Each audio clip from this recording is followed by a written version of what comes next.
I helped my brother with his medical bills, but now my entitled sister expects me to buy her a penthouse, and my mother is furious that I refused. I, 36, female, am the oldest of 3 kids. My brother Percy, 34, male, and the youngest of us is my sister Molly, 28, female. Growing up, Percy and I were raised normally, but for some reason Molly was treated like she was literally the princess. I guess it was the fact that she was kind of a surprise for our parents, and then we add to the fact that she was the youngest, she was always treated differently. And I think that's part of the reason why she grew up to be a totally spoiled brat. My dad had some sense and would still reprimand her and try to get her to behave, but my mother, no. There was no chance that she would ever say a word against her dearest Molly. And neither would she tolerate it if anybody else dared to speak up against her behavior, which was obnoxious to say the least. Percy and I were significantly older than her, so until the age of 25, we just took everything that she said with a pinch of salt and tried not to mind. Mind you, she said some pretty horrible stuff to us when she was in her teens. Not only did she constantly make fun of our appearance, since she believed that she was the prettiest of us all, but the worst part was that we couldn't even deny it because she did inherit our mother's genes, and she actually was quite attractive. But on top of that, she would also make fun of weird stuff like the majors we had chosen, the line of work that we were in, and whatnot. One time at Thanksgiving, we got into a major fight with her because she had just straight up told Percy that he was going to be an unemployed burden on the family just because he was a literature major. And another time, we ended up not speaking for weeks because she had told me that if I continued to work for hours every day, I would never be able to find a boyfriend with my eye bags since nobody wants people who aren't even attractive and, on top of that, can't even give them time. So this is just the kind of person that she is, overly boisterous, egoistic, and constantly belittling people around her. She has always been this way, and this kind of behavior has only ever been encouraged by our mother. My dad just turned a blind eye, but my mother used to laugh at the things that she said, no matter how hurt the other person felt. She would always pass it off as a joke, even though we could tell from Molly's face that she was completely serious, and she would tell us not to get offended at it. And she would claim that we were being sensitive if we tried to retaliate. So Molly always had our mother wrapped around her finger. We hated her for that. And then, 8 years ago, after my father passed away, we finally started drifting apart, and both Percy and I started seeing less of our mother and Molly. I guess, in spite of the fact that he also favored Molly, maybe not as much as our mother did, but to a certain extent, he was still the glue that was holding the family together, and once he was gone, Percy and I really didn't feel like visiting Molly and our mother on the holidays or seeing them as often as we used to when our father had fallen sick. So after his demise, we would only meet them at family events hosted by other people, occasionally on Thanksgiving, and maybe on Christmas some years if we felt like it. We were honestly better off for it because they did not try to keep in touch with us either. And since my dad was pretty well off and so was my mother, they had enough money to get by. And Percy and I had also managed to build a life for ourselves separately. It was like Percy and I were on one side, and my mother and Molly were on the other, and there was this wall between us. I personally like the wall. And anyway, that's how the relationship has been between the 4 of us, and so I really don't think that they should have any expectations from me, because I don't have any from them. But recently, I learned that the situation on their end might be a little different. A couple of weeks ago, I helped Percy out with his medical bills after he had fractured his ankle. And since his insurance only covered hospital bills, I had to take care of all the other expenses, like his medication, visits to the physiotherapist, and hiring a full-time nurse for him so he would have someone to help him out since he lives alone. He tried to convince me not to pay for all of this, since he could really afford it, but he was in between jobs right now. And I really didn't want him to spend his money until he had been able to establish his online magazine that he had been planning to start, which is why he had quit his teaching job in the first place.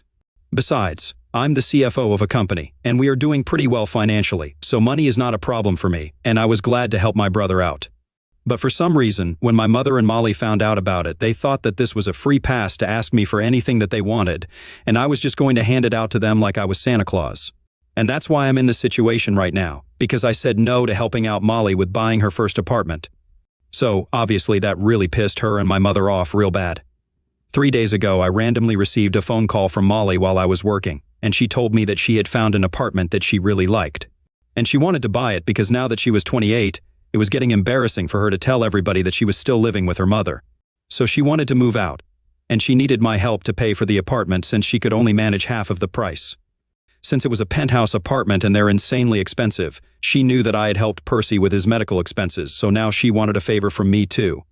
It was so bizarre because for the last 8 Years we had barely had a proper conversation, and every time that we did meet, it was mostly out of obligation.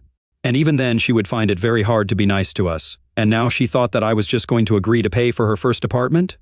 For context, Molly is a freelance graphic designer, and I would have respected that if she did any work at all. She's never been to any sort of design school, doesn't have a degree in design, and I don't think just making a couple of posters for our father's business that he didn't even end up using qualifies her as a graphic designer. So naturally, she can pretend all she wants that she only works with exclusive clients.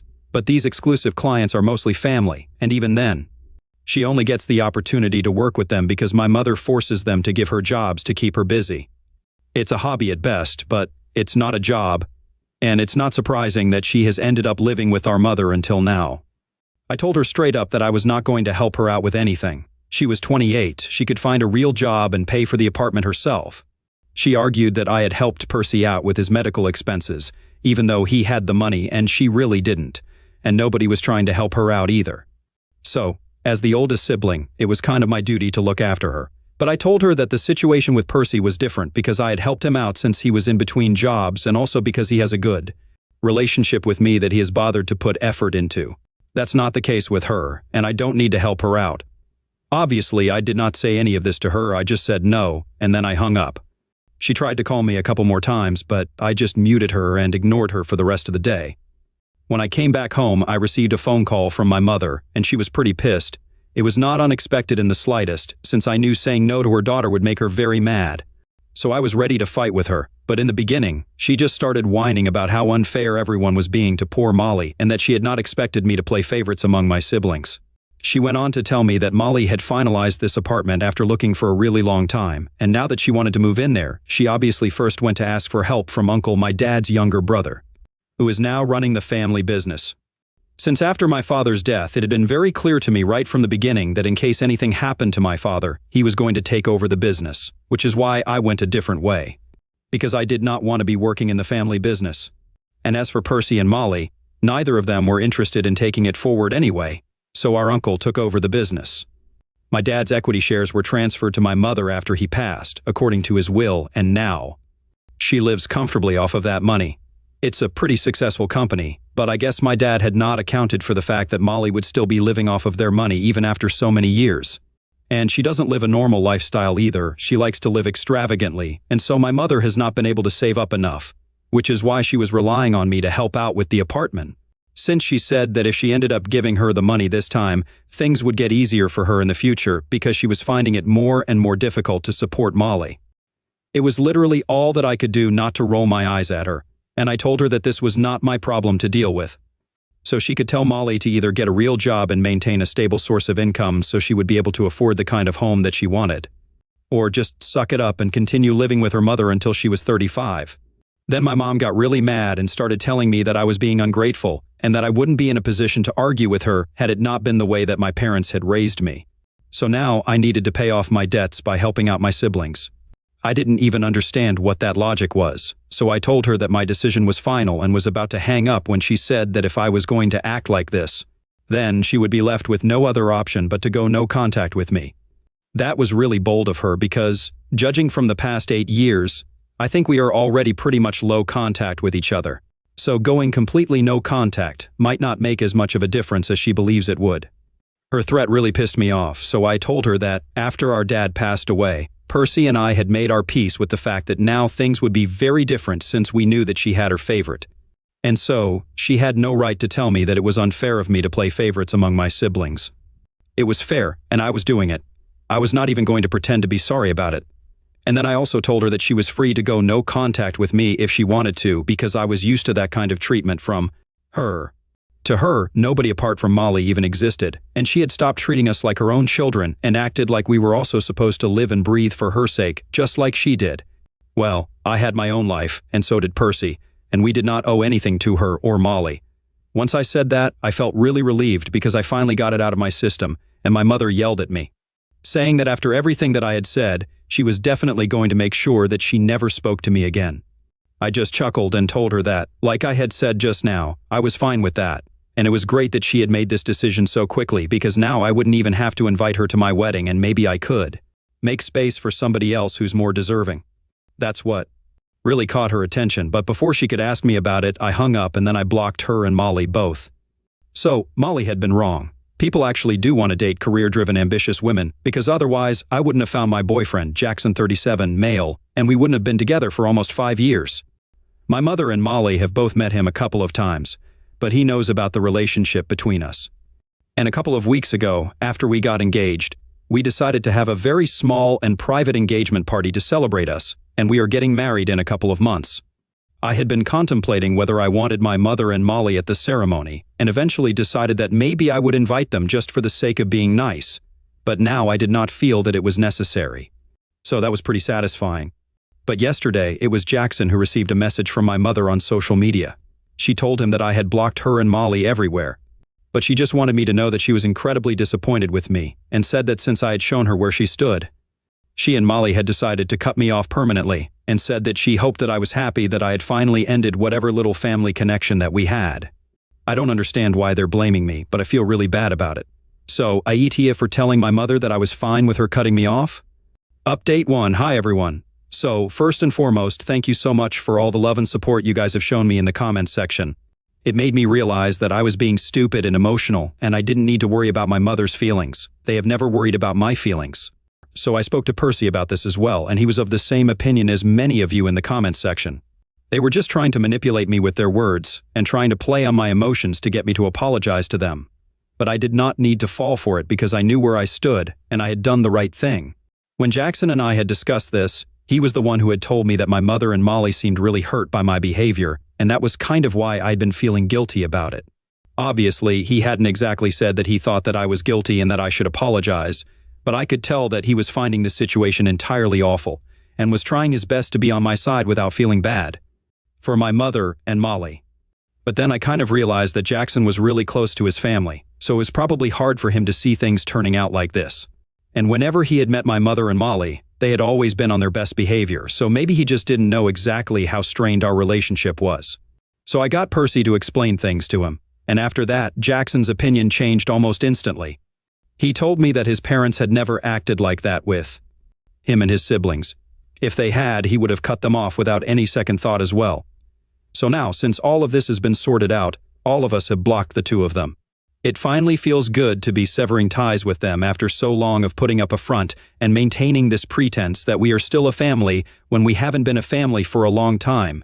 In fact, for as long as I can remember, my mother has preferred Molly over me and Percy, and now we prefer our own peace of mind over my mother. I'm actually pretty thankful that this happened because I think this sort of confrontation was much needed, or else we would have continued putting up an act for the sake of other people our entire lives. Update 2. Hey, it's been a week since I last spoke to my mother. After that, we had blocked the two of them, and so Percy and I had no idea what was happening with them. But this morning, we were contacted by our uncle. He told me that apparently my mother had decided to transfer half of her shares to Molly, and he didn't say anything about it. But he thought that this was a terrible idea because Molly was incompetent, and he did not think that my mother should do something like this. So he reached out to us and said that he wanted us to speak to our mother and convince her not to do this. At first, we did not know what the big deal was, but then my uncle explained that not only was my mother transferring those shares, but she was also demanding that Molly be given voting power in the company. As the person who was actually in charge and running the company, that would spell trouble for him, but he did not want to have that conversation with my mother because she was pretty insistent on these things. And he just wanted to stay out of it. So, my mother also had voting powers as a shareholder, but so far, she had always refrained from exercising them because she believed that whatever my uncle decided would be for the best. However, now she was placing her demands, and my uncle did not want Molly to have any shares or power in the matter relating to the company, since she was very incompetent and had no business acumen whatsoever. And this is why he had come to us to ask for our help. Honestly, if I had been in his position, then I probably would have freaked out the same way because Molly, as a shareholder, was given the power to vote in my company. Nope, I would not like that at all. So, after a brief discussion with Percy, we came to the conclusion that we could not let this happen and decided to visit our mother and talk to her in person about this. Our uncle had been pretty desperate, and we didn't want to let him down because after our father passed, he had really looked out for us and always been there. He was a nice person. He did not deserve to go through this kind of trouble. So that's why we bothered to interact with our mother a second time after we had promised ourselves that we would never speak to her again. Anyway, we went to her place, and of course, Molly was there, as we knew that her presence would make this entire discussion much more difficult than it needed to be. But we had made a promise, and we needed to live up to it. So we ignored her, and we went to our mother and told her that we had heard from our uncle that she was demanding that he give her voting powers in the company. And we were there to tell her that this was a completely stupid idea. At first, she just ignored us, but then we repeated ourselves and told her that she couldn't continue to ignore us since what we were here to discuss was pretty important. Then she finally looked up and said that we had no right to tell her what to do and what not to do, because after the way that she had been treated by both of us, she had no interest in speaking to either of us and wanted us to leave. Molly entered the room and said that if she wanted to be an active participant in the company that Dad had built, an opportunity that neither of us had taken up because we did not think it was valuable enough, then we had no right to come back here and start acting as if we owned the place just because now we were jealous of her. I had to try really hard to keep my cool because I did not want to blow this, but I tried to reason with my mother and told her that our father would not want this either because even when he was alive, he had said that he did not want us getting involved in the company. And if his brother wanted something to happen, then that's what would happen. So now his brother wanted Molly to stay out of the company, and I just really wanted my mother to consider that, since if she went against that, then she would be disrespecting my dad. That seemed to give them some pause, but I guess Molly figured out that if my mother was actually thinking this over, then her chances of becoming part of the company would be screwed. So she started a fight with me and said that I had already decided that I was going to cut them off, so it would be better for me to leave before they called the cops, since I made it very clear that we were not family anymore, so this was no place for me to be. But Percy told her to back off, and I tried to continue reasoning with my mother because I could tell that I was getting somewhere. I reminded her that my dad had made it very clear that he did not want any of us getting involved in the matter relating to the company, because he had put a lot of hard work and time into building this from the ground up. And the only person he trusted after himself was his brother. He had literally said that to us so many times. This is exactly the kind of thing that he did not want to happen. He did not want any legal drama or any fights over the company, and we had all agreed to respect that. And this is one of the reasons why I had left the family business to pave my own way, since I did not want to disrespect what my father had said. And at least I had some business background. Molly had no acumen at all and would have no idea whatsoever what to do. So I begged her to rethink this and told her that we could keep our differences aside for the sake of our father so that we would not end up disrespecting his last wishes. All through this, Molly just kept screaming at us and said that I was jealous of her, that I could not stand to see her happy. And that's why I was trying to talk our mother out of this. But my mother just stayed there silently. Eventually, she told all of us to shut up and asked me and Percy to leave and said that she would think about it and let my uncle know. But now she wanted us to stay away because we had been very disrespectful towards her, and she had found it very insulting that we had blocked her, so she wanted nothing to do with us. We were forced to leave, but Molly stayed, and right now, Percy and I are just praying that she has changed her mind about what she wants to do and is no longer going to demand that my uncle make Molly more involved in matters related to the company. I've spoken to Jackson about it, and he told me that I did my best in spite of my bad relationship with my mother, and now it's up to her. At least I can just tell my uncle that I tried, and that should be enough. So I've spoken to my uncle, and he's not too confident because we still haven't heard anything from our mother. But I'm keeping my fingers crossed that she changes her mind about Molly. Update 3. Hey, so it's been 2 weeks, and we recently found out from our uncle that after a lot of deliberation, my mother has agreed that Molly definitely does not deserve to get a say in how the company should be run, since my father had made that very clear, that whatever his brother says goes. And if he says that Molly has not earned her place, then that's what should be respected. So she's not going to get voting rights, but she is definitely getting preferred shares of the company. My mother transferred some of her shares to Molly, and now, at least she will have a stable income. I'm just thankful that my dad's company is not going to drown because of her. However, my mother and I still have no contact, and the same goes for Percy. Also, guys, just for your information, just because our father did not leave us any share of the company does not mean that he didn't leave us anything. He only left shares of the company to my mother, but Percy, Molly, and I received other assets as inheritance that I don't think are relevant, which is why I did not mention them. I don't know why people just assume that we did not receive anything, but that's not the case. And I know that I said my father was also biased with Molly, but he was definitely not in the same boat as my mother. He was not blind to her flaws, and that's why we had a better relationship with him, I guess. Anyway, he's gone now, and I don't want to speak of him. I want to remember him fondly, which is why. I'm not saying anything negative about him. It doesn't mean that he was perfect, that's for sure, so you guys can relax with the comments about how I'm making my father out to be a saint. I'm really not. Update 4. Hey, so it's been a couple of months, and so far we have had absolutely zero contact with my mother and Molly, and we love it. It really feels like all the toxicity has been removed from our lives, and we're all very happy. And I'm happier than ever because I'm getting married in a week. The invitations were sent out about a month ago, and obviously, Molly and my mother did not receive any. I didn't think that they would even care about it, but a couple of my relatives told me that when Molly and my mother figured out that they were not invited to the wedding and everybody else was, since I guess my uncle might have told them about it as he is invited, they completely flipped out and started asking everybody else not to attend my wedding either. But so far, most people seem to have ignored them. I don't know what they even hope to achieve, but they will not attend my wedding because I don't think that they have that sort of sway in the family, at least against me. Anyway, I found it amusing that this was going to work because it just became an excuse not to interact with my mother and Molly, since they had been acting quite insufferable in the last couple of months. Apparently, my mother had put up our old house for rent and moved into the penthouse apartment that Molly had been raving about. It also gave Molly an excuse to continue living with her mother because she wouldn't be able to afford that apartment on her own in a million years. And also pretend like she was doing a great service to her family by still continuing to live with her mother and taking care of her. So, she put a positive spin on her pathetic situation and portrayed herself as the hero, and my mother just went along with it and portrayed herself as the helpless little woman still relying on her daughter and ever so grateful to have her support. Well, good for them, I guess. If nothing else, they at least would have made brilliant actresses and storytellers. But anyway, Percy's magazine is doing well, and I'm hoping that he becomes even more successful in the future. And as for me, I'm getting married to the love of my life while also managing to have a successful career. I guess everything that Molly had said turned out to be wrong, so joke's on her.